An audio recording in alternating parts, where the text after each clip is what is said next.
Assalomu alaykum, hammaga salom. Bugun Alaykum assalom. Diyorbek bilan gaplashamiz to'g'ridan to'g'ri, Xudo xolasa yaxshi samimiy suhbat bo'ladi.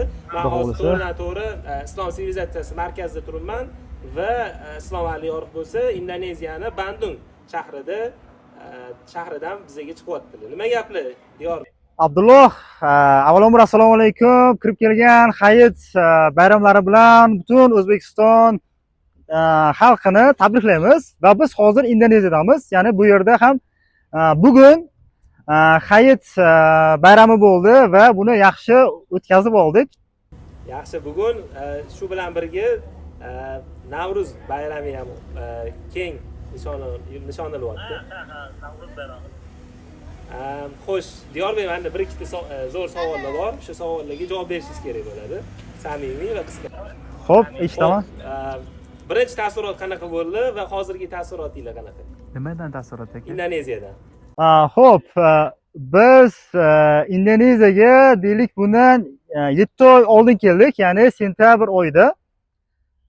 Va biz Toshkent davlat iqtisodiyot universiteti talabalari bu yerga qo'shma ta'lim dasturi orqali kelganmiz.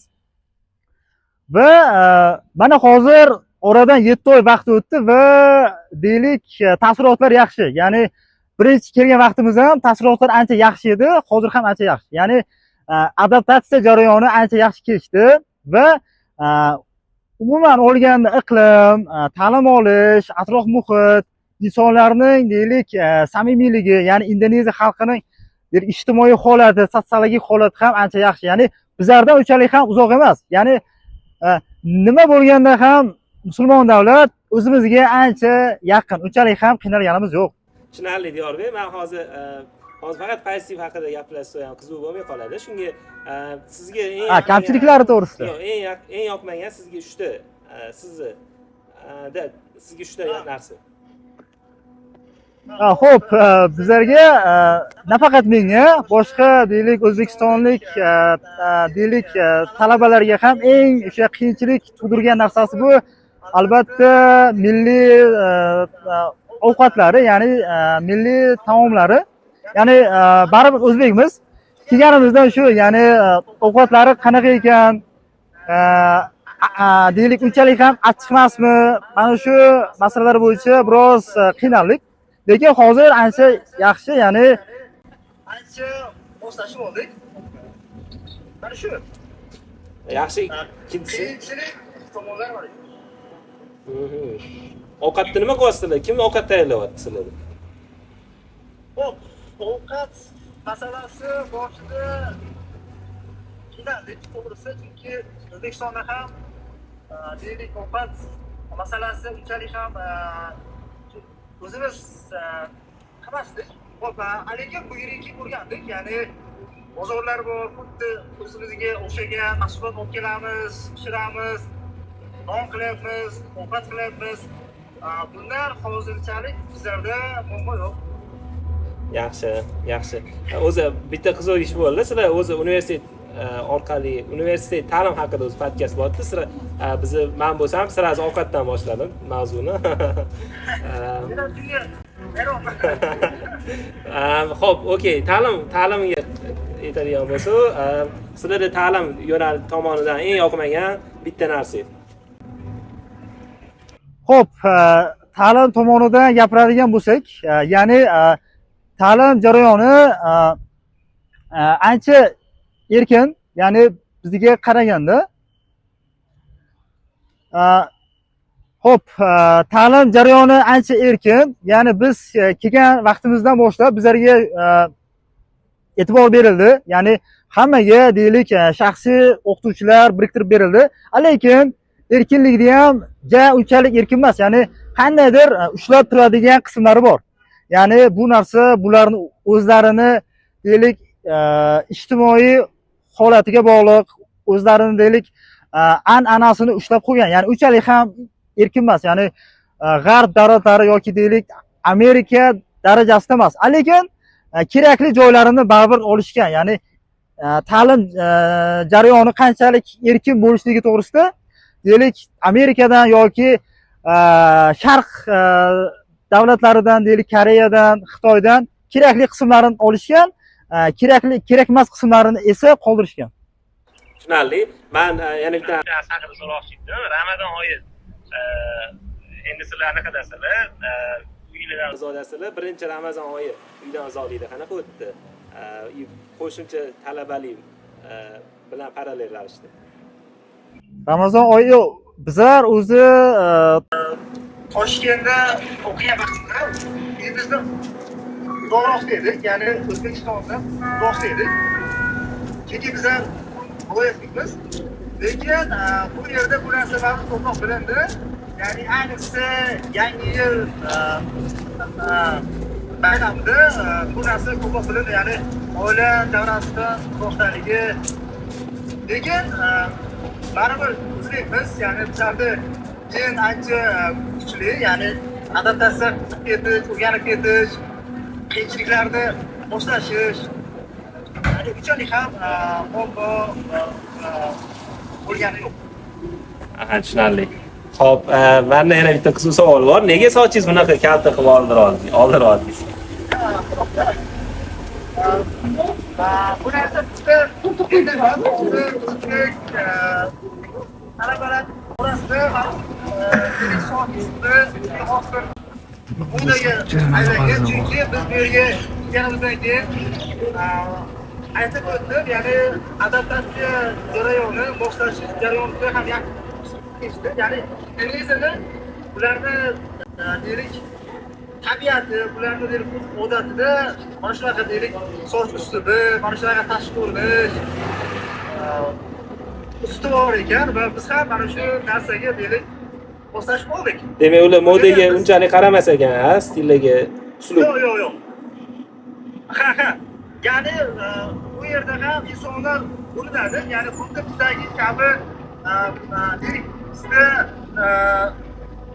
deylik yoshlar Rossiyaga yoki Amerikaga, Yevropaga qarab intilsa, bu yerda Xitoy, Yaponiya, Koreyaga qarab intilar ekan. Ya'ni ularni madaniyatini ham olayotganlar bor va ularni madaniyatini olib o'zlariga deylik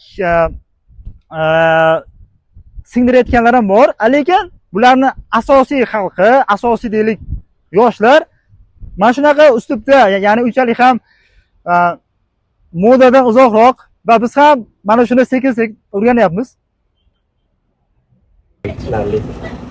Xo'p, Diyorbek, yana sizni bir ajablantirgan narsa nima bo'ldi Bandungda? Ajablantirgan. Xo'p, Indoneziya yoki Bandungni faqat men emas, butunlay o'zbek talabalarini ajablantirgan narsa bularni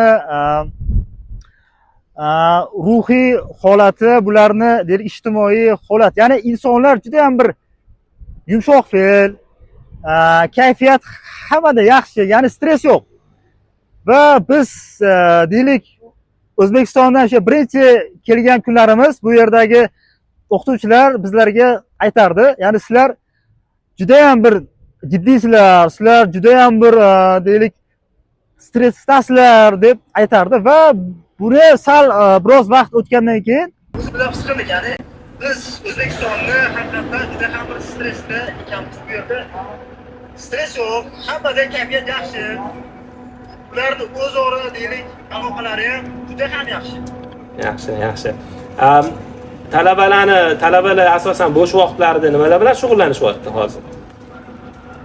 Xo'p, endi ochig'ini aytadigan bo'lsak, bizlarda hozir bo'sh vaqt juda ham ko'p. Ya'ni chunki bu yerda hech kim biron bir ish bilan ishlamaydi. Ya'ni misol uchun Koreyaga ketganlar, Amerikaga ketganlar darsdan keyin biron bir ish bilan shug'ullanishi mumkin.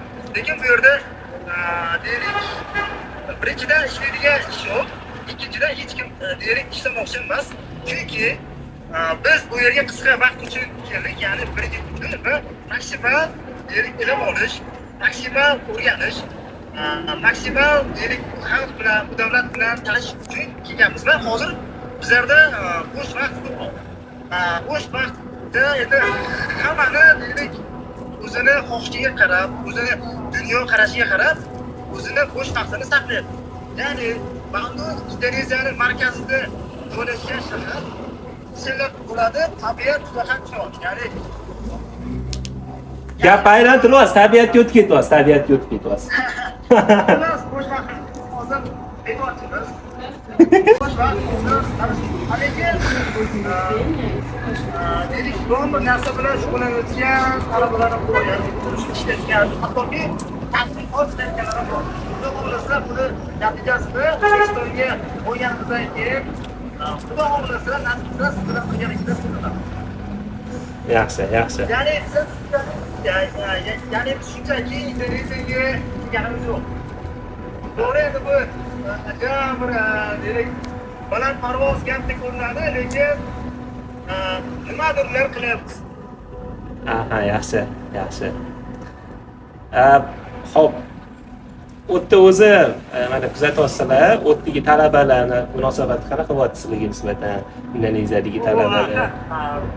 Talabalar xo'p, boshida bizlarni o'zbek emas, arab tillarida ko'pchilik ya'ni biz O'zbekistondamiz dedik, ya'ni O'zbekiston to'g'risida ma'lumotlar kamroq.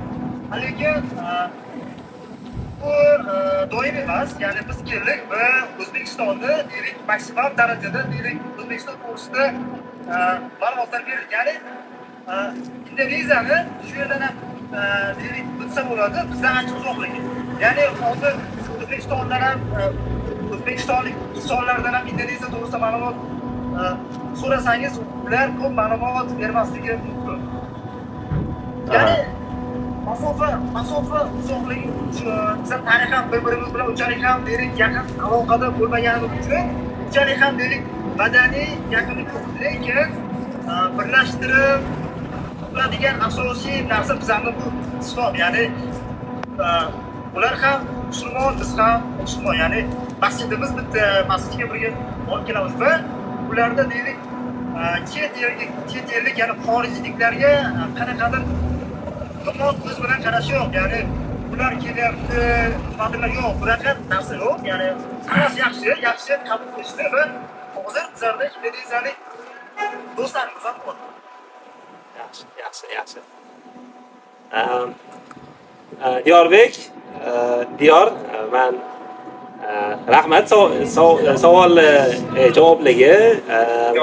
Ha, aytmoqchi bo'lgan narsam bu albatta bizning eksperimental podkastimiz edi yoki suhbatimiz edi.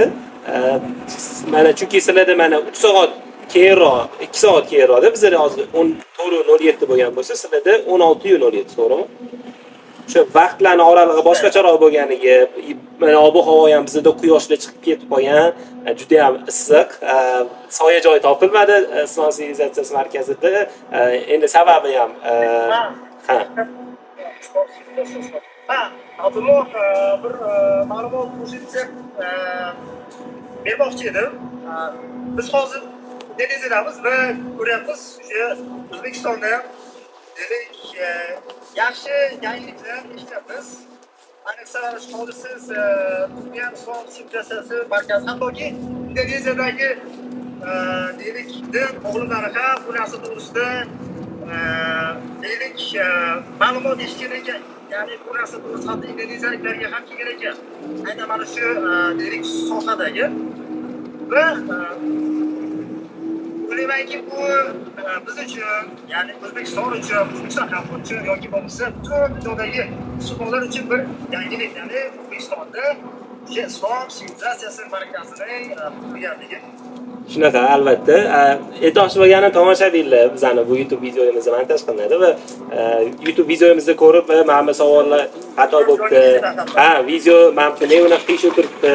Nega gapinglar o'tdan aytyapti desanglar, bu bizani eksperimental videomizni agarda o'xshasa, yaxshi muvaffaqiyatli chiqadigan bo'lsa, biz kutgandek yana keyingi videolarimiz bundan ham sifatli, bundan ham manfaatli va tartibli ko'rinishda bo'ladi. Inshaalloh. Va keyingi albatta boshqa suhbatlarda har xil odamlar bilan, balkim Diyor o'zi bilan ham hali ko'p gaplashadigan o'z mavzularimiz bor. Bu albatta mana quyosh tepadan charaqlab turibdi bizda.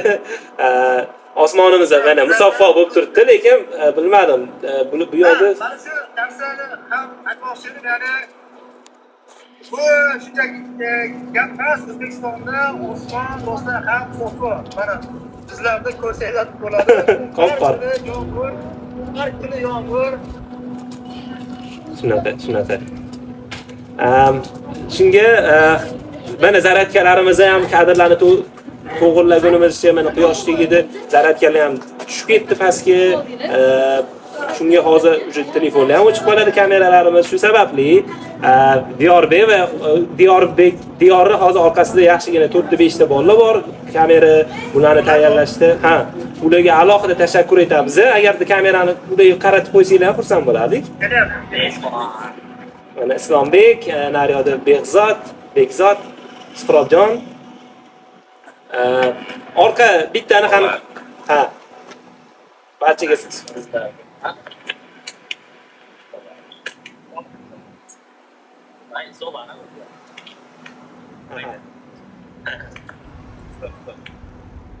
umid qilamanki, Islom o'zingizni boshchiligingizda, Diyor o'zingizlarni boshchiliklarda mana shu safi keyingi suhbatlarni albatta olaylik.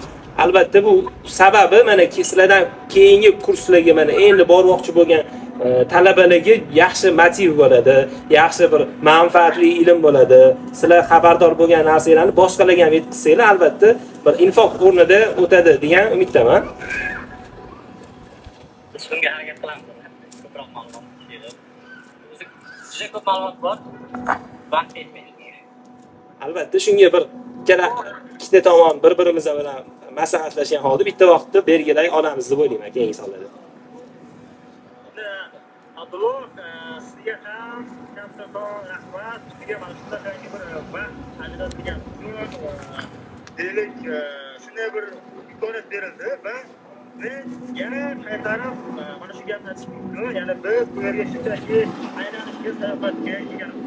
Biz bu yerda ilm olyapmiz, nimalarni o'rganyapmiz, hamda nimalarni bilyapmiz. Xudo xohlasa bu narsalarni O'zbekiston xalqiga ko'rsatamiz. Albatta keyingi sonlar rostagelsin. Mana tomoshabinlar YouTube'da ko'rib turibsizlar. Keyingi sonlar rostagelsin jinni bo'ladi. Zo'r ma'lumotli, sifat boshqacha sifatda bo'ladi videolar. Haqiqatda tayyorgarliklar ko'rib, savollarni aniq qanaqa mavzularda bo'lib, savollarni ham yondiradigan savollar qilamiz. Va bitta narsani men aytib o'tmoqchiman. Videoni so'ngida bitta yangilik bo'ladi. Keyingi sonlarda balkim bir nechinchidir sonimizda Indoneziyada shu talabalarni bilan birga obzor ko'rinishida, to'g'ridan-to'g'ri podkast ko'rinishida olishimiz mumkin. Okean yonidami yoki shuni men qiziqarli bitta ma'lumot case sifatida o'tmoqchiman insight. Faqat uning uchun keyingi sonlarimiz zo'r chiqsa, nasib qilsa Indoneziyadan to'g'rima-to'g'ri gaplashamiz. Xo'p, keyin deylik gapirdim, lekin buni orqasida ko'p ishladi. Deylik, Rezon, Islom, bazılarında hali boshqa yigitlar ham bor. Okey. Davay unda keyingi sonlargacha ko'rishguncha like, comment bosib qo'yinglar. Barchaga rahmat.